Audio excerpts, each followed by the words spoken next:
रविवार का दिन था और डॉक्टर साहब अपनी क्लिनिक में बैठे हुए थे। तभी उनके पास में एक व्यक्ति आता है। डॉक्टर बड़े खुश होते हैं कि एक पेशेंट कम से कम मेरे पास आ रहा है। जब व्यक्ति डॉक्टर के पास आता है तो व्यक्ति कहता है, डॉक्टर साहब, मेरी पत्नी मेरे को कुछ समझती ही नहीं है। मैं उनका पति हूँ, वह मेरी 1% भी कदर नहीं करती और हमेशा तू मैं करती रहती है।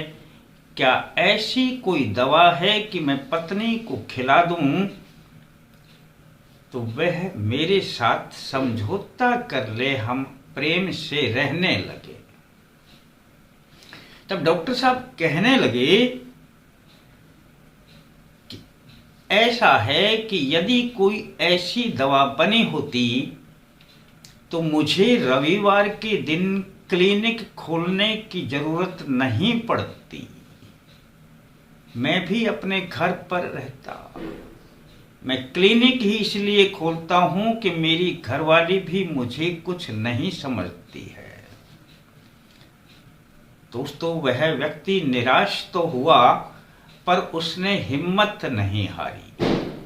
वह यदा कदा खोज करता रहा कि ऐसा कुछ ना कुछ है जरूर, कहीं से मेरे को समाधान मिलेगा। ऐसा सोचकर वह प्रयास करता रहा। तब उसने सोचा कि कहीं ना कहीं जिस घर में पति पत्नी का प्रेम आराम से जो जी रहे हों, प्रेम से रह रहे हों, मैं उस घर की तलाश करूंगा और वहां से इस नुस्खे को पूछूंगा। दोस्तों,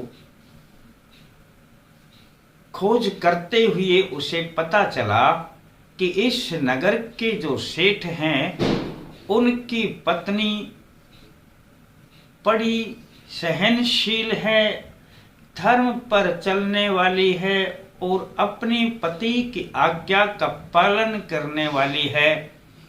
तो वह व्यक्ति सेठ जी के द्वार पर चला गया और सेठ जी से कहने लगा कि सेठ जी, मैं आपके पास बहुत उम्मीद लेकर के आया हूं और यदि यह मेरा काम हो गया तो समझ लेना मेरा घर भी स्वर्ग हो जाएगा। तब सेठ कहने लगे कि मेरे लायक यदि कुछ होगा तो मैं अवश्य आपकी सहायता करूंगा। तब व्यक्ति कहने लगे कि मेरी पत्नी मेरे को कुछ समझती ही नहीं है, हमेशा तू मैं बनी रहती है और इस तू मैं के पीछे हमारे घर में कलह बढ़ गया है।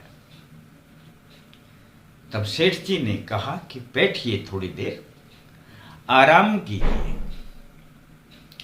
उन्होंने अपनी पत्नी को आवाज लगाई तो उनकी पत्नी उनके पास आई। तो सेठ जी कहने लगे कि जाइए, एक दीपक जला करके लाइए, मैंने कुछ चीज रखी है, वो उसकी खोज करनी है। पत्नी गई और दीपक जला करके ले आई। वह व्यक्ति बड़ा विस्मित हो देखने लगा, बड़ा अचंभित हो गया कि दिन के उजाले में जहां सब कुछ दिखाई दे रहा है और सेठ जी को दीपक की आवश्यकता क्यों पड़ी, ऐसी ये क्या चीज खोजना चाहते हैं। सेठ जी ने दीपक को एक तरफ रख दिया। थोड़ी देर बात करते रहे। इतनी ही देर में सेठ की पत्नी 2 कप चाय बना करके ले आई। दोनों को एक एक कप चाय दे दी गई। सेठ जी भी चाय की जब घूंट पीने लगे और वह व्यक्ति भी चाय की घूंट पीने लगा तब पत्नी ने पूछ लिया कि चाय में शक्कर ठीक है या और लेकर के आऊं? मैंने अपने अंदाज से थोड़ा कम डाली है। तब सेठ जी कहने लगे कि नहीं नहीं, शक्कर तो बहुत है इसमें, शक्कर की कोई कमी नहीं है और चाय भी बड़ी स्वादिष्ट बनी है। पर वह व्यक्ति जो बैठा हुआ था उसने देखा कि चाय तो खारी है। शायद पत्नी ने शक्कर के बजाय इसमें नमक डाल दिया है। परंतु वह व्यक्ति कुछ बोला नहीं। उन्होंने सोचा कि अब सेठ जी नाराज हो जाएंगे और उसे अपनी बात का उत्तर भी तो चाहिए था। वह किसी काम के लिए आया था। तो वह भी चाय को पीने लगा और सेठ जी भी चाय को पीने लगे।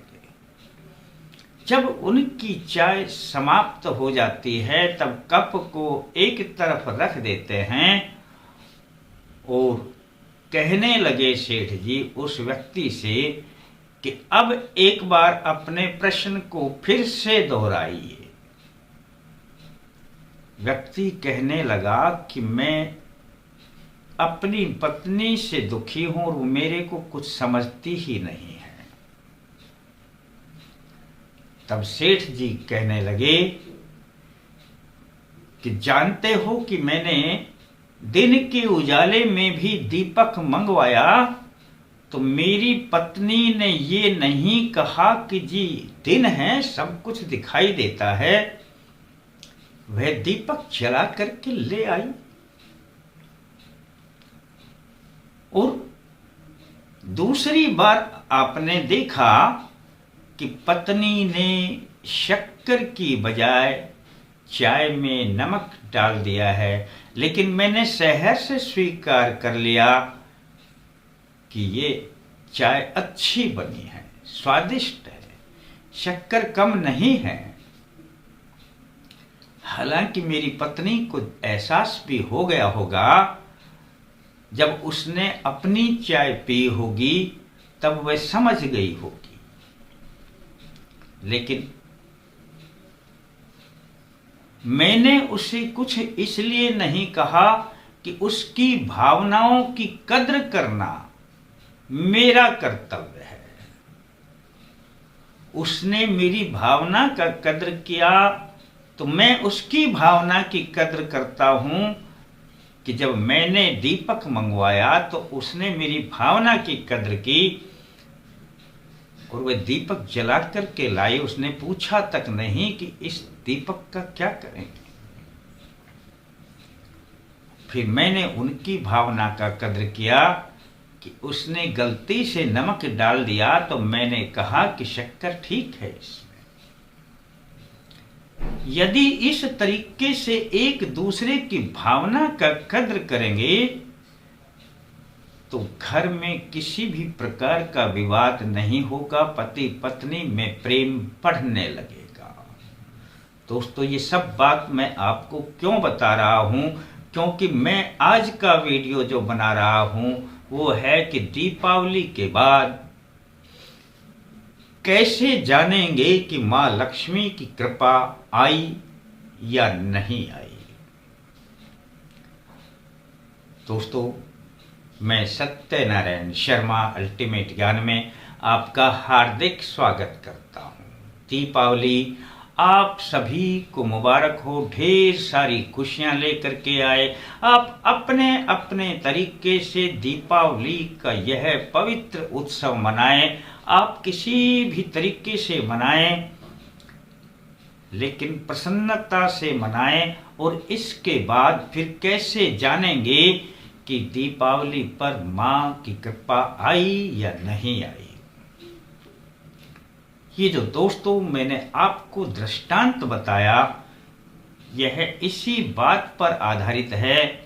वह सेठ जी जिनके घर में उनकी पत्नी का उनके साथ जितना आपस में कोऑपरेशन था, जितना आपस में प्रेम था, इसीलिए सेठ जी नगर के सबसे बड़े धनाढ्य व्यक्ति थे, क्योंकि उनके पास लक्ष्मी जी की विशेष कृपा आई हुई थी।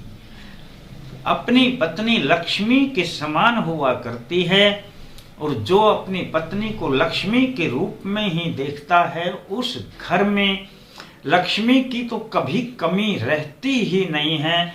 लक्ष्मी दिन दूनी रात चौगुनी बढ़ती चली जाती है, और माँ लक्ष्मी की विशेष कृपा उन पर आ जाती है।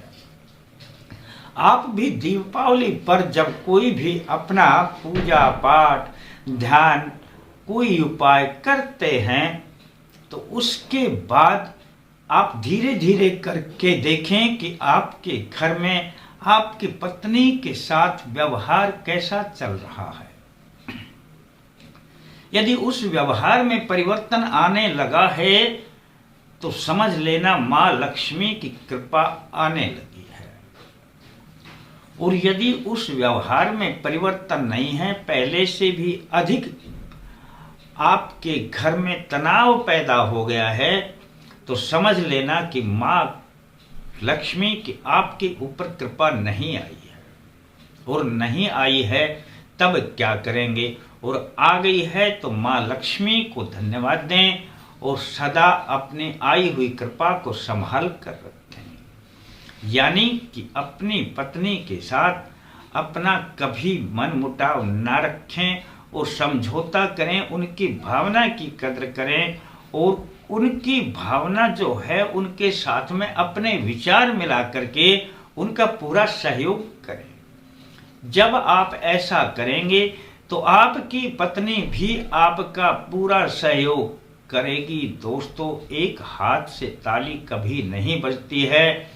अगर कृपा आपके ऊपर नहीं आई है तो बस थोड़ा थोड़ा समझौता कर लीजिए, अपनी पत्नी की बातों को अपने मन में बिठा लीजिए, और उनकी भावना है जो भी उसकी कद्र कीजिए।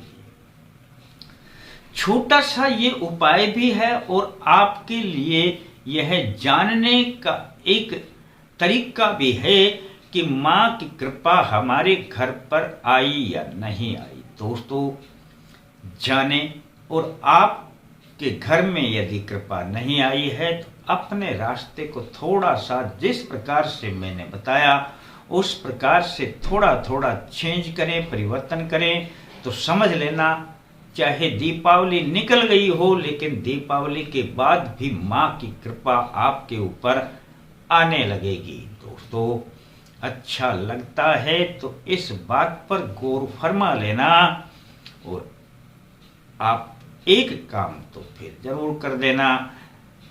जो नए दर्शक गण हैं उनके लिए वीडियो को सब्सक्राइब करके घंटी को दबा देना, और घंटी को दबाने के बाद आल लिखा है तो उसको दबा देना,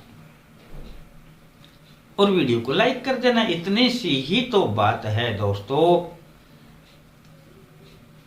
फिर मिलते हैं दोस्तों नए अंक के साथ, तब तक के लिए जय माता दी।